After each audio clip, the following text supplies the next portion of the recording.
وجود مې ستړی شوی دی، خوبونه رانه غواړي، خو ذهن کې سوالونه جوابونه رانه غواړي. د قام په غم غمجنه د وطن په ویر اخته یم او جانان لیونی شوی دی، خالونه رانه غواړي. سوات ودودیہ هال کې د پښتو شاعرۍ د 15 کتابونو مخکتنې دستوره کې د خیبر پښتونخوا مختلف علاقو سره تعلق لرونکو لیکوالانو، شاعرانو او پوهانو شرکت کړی. دستوره کې موجودو خلکو د ښایسته شاعرۍ نه خوندونه اخیستي. رپورټ بولټن برخه.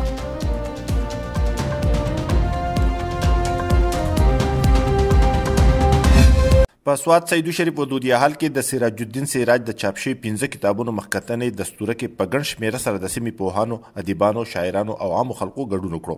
د مخکتنې دستورې په موقع لیکوال ته پګړۍ په سر کړی شوه او په درناوي سره راوبللی شو.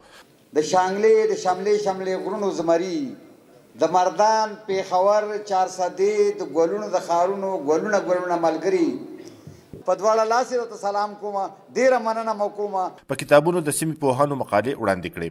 هغه خپل ټول موضوعات د خپل شعر د خپل تخلیق ټول موضوعات د خپلې ټولنې نه راغستې دي او ډېر په ویښو سترګو یې خپل چاپېریال ته کتلي دي، خپل ژوند ته یې کتلي دي.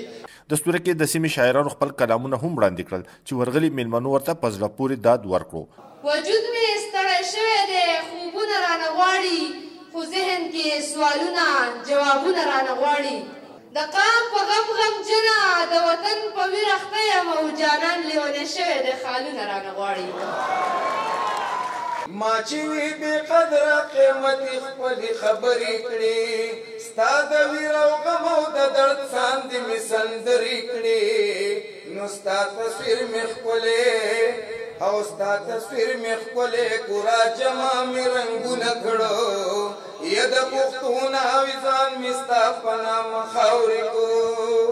دستوره کې ویناوال وویل چې پښتو ژبې پرمختګ او کتابونو لوستلو لپاره ضروري ده چې د لیکوالانو، ادیبانو او شاعرانو حوصله افزایي وکړی شي. په دغه مهال سندرغاړو سندرې هم وړاندې کړې. د کیمرامین لونګین سره نیاز احمد خان، مشرق ټي وي، سوات.